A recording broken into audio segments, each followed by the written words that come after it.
Olá, meus alunos e alunas da FAT Vale. Considerando a impossibilidade de estarmos juntos agora nesse período de isolamento social, eu vou retomar a nossa matéria falando sobre os direitos dos advogados. Nós já avançamos em parte dela.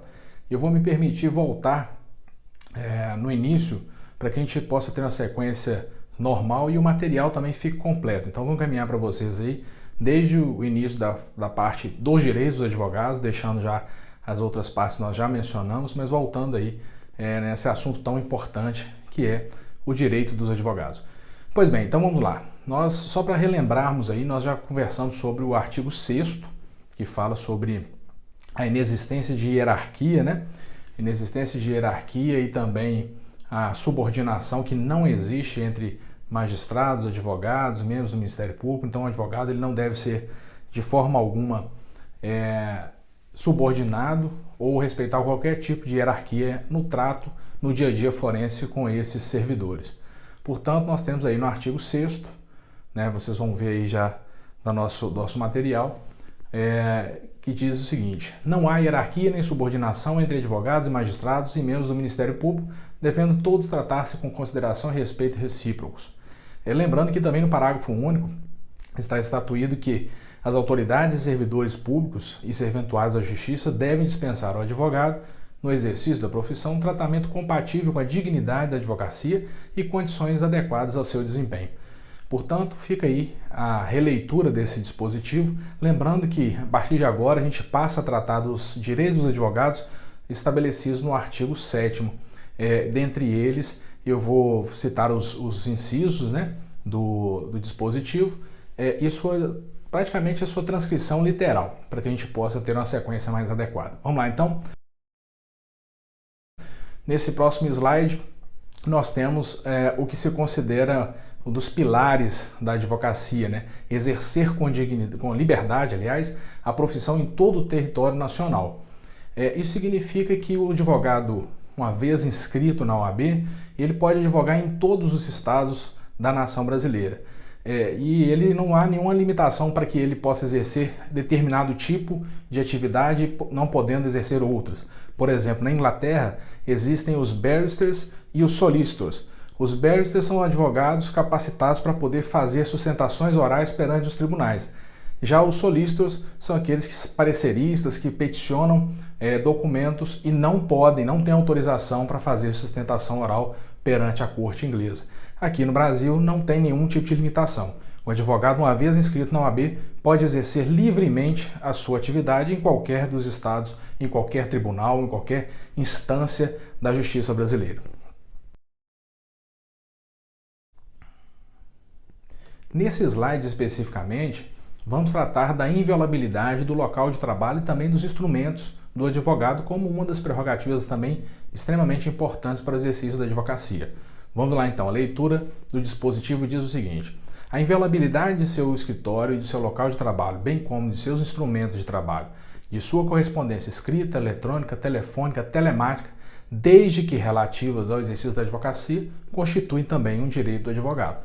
Portanto, o local de trabalho do advogado, em razão de ter inúmeras informações, não só de um cliente específico, mas de vários clientes, de ter informações que podem ser tidas como confidenciais e extremamente importante para a defesa das demandas que o advogado patrocina, esse local ele é inviolável.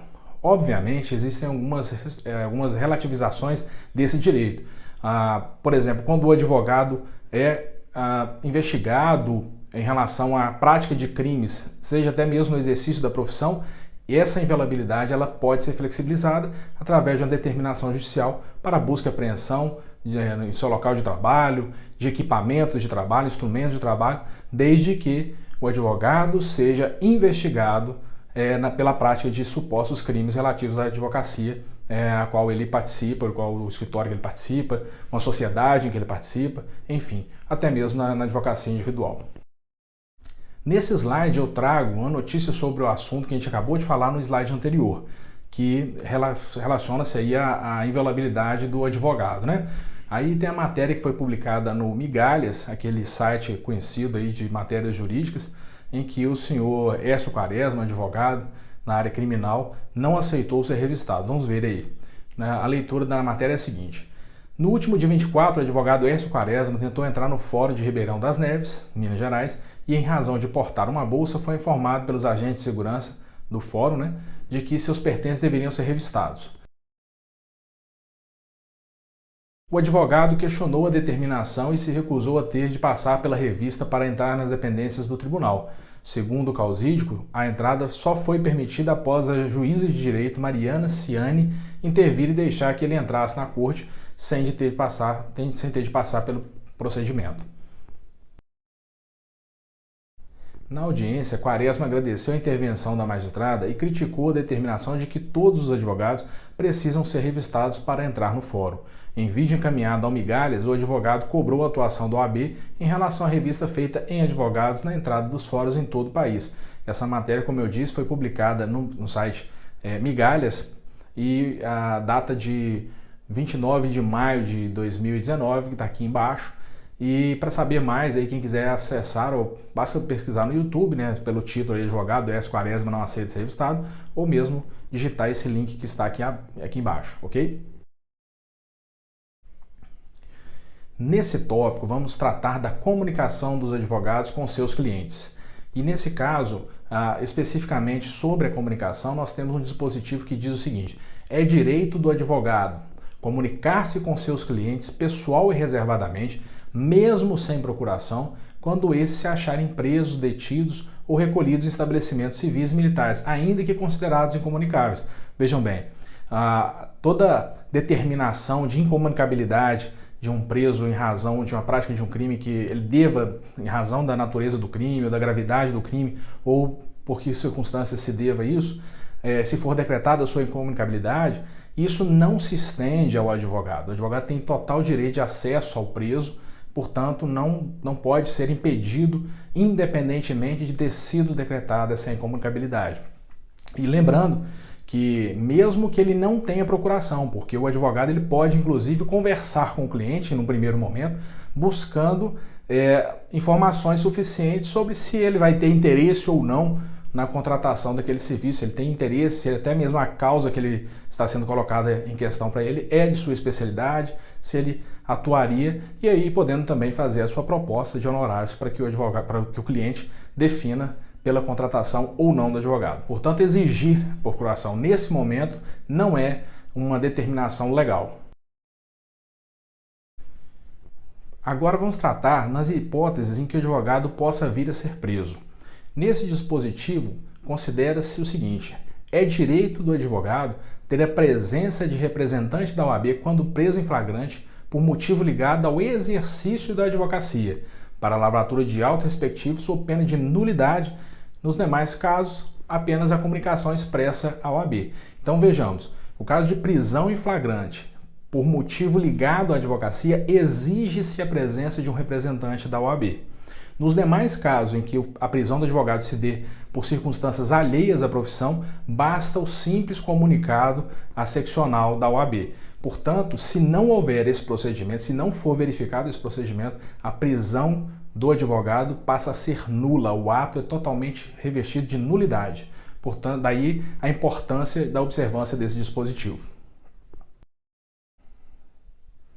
Outro direito conferido aos advogados é o direito de não ser recolhido preso antes da sentença transitada em julgado, senão em sala de Estado Maior, com instalações e comodidades condignas e, na sua falta, em prisão domiciliar. O que seria, então, a sala de Estado Maior? A diferença entre sala de Estado Maior e cela especial está exatamente no fato de que a sala não possui grades e tem comodidades como banheiros exclusivos, né, banheiros que não tenham as características de uma cela conforme os estabelecimentos prisionais normais. Nesse caso, o advogado ele tem direito à sala de Estado Maior desde que o crime por que ele esteja sendo penalizado esteja ligado ao exercício da profissão. Se for um crime comum, ele não tem direito à sala de Estado Maior, mas sim cela especial, tal qual as outras profissões também de nível superior. E o interessante é que o STJ também entendeu que o advogado que é preso em razão do débito de pensão alimentícia não tem direito à sala de Estado Maior e sim cela especial. Por quê? Porque nesses casos a natureza da prisão seria a natureza de prisão civil e não penal. Não seria prisão penal. E nesse caso também não seria deferido a ele esse direito de sala de Estado Maior. Outro ponto interessante é o advogado que se licencia voluntariamente. Nesse caso, ele permanece com o direito de ser recolhido em sala de Estado Maior, desde que o crime tenha vinculação com o exercício da advocacia. Nós temos um exemplo aqui bem interessante que eu trouxe para vocês logo aqui abaixo, que foi publicado no jornal O Tempo. Um advogado de Contagem condenado a 99 anos de prisão e foi convertido em prisão domiciliar. Vamos dar uma olhadinha nessa matéria aqui que segue no próximo slide.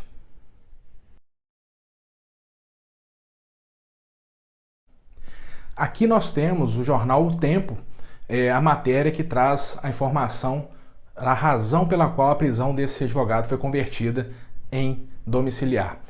Nós temos aqui que ele foi, resumidamente, né, o advogado foi condenado a 99 anos e 10 meses de prisão. No entanto, a própria OAB, ao analisar a cela onde ele estava recolhido, a sala de Estado Maior, que, segundo o juiz que proferiu a decisão que o condenou, ela tinha todas as características de sala de Estado Maior. Porém, houve uma discordância da Ordem dos Advogados do Brasil e o juiz, para que não tivesse nenhum problema com a nova lei de abuso de autoridade por estar infringindo prerrogativas de advogado, decidiu pela conversão da prisão em prisão domiciliar. E ele destaca em seu trecho, que trouxe até uma certa diferença aí nos julgados, né? Um destaque especial para essa decisão é que ele invoca o Raul Seixas, né? Que ele diz assim: como diria Raul Seixas, eu não sou besta para tirar onda de herói. E nesse caso ele conferiu a prisão domiciliar e não quis bancar, né, o seu entendimento aí, com medo de que pudesse talvez ser reconhecida como uma ofensa à prerrogativa dos advogados e ele ser aí responsabilizado por um abuso de autoridade, né, caso que poderia, pela nova lei, poderia configurar.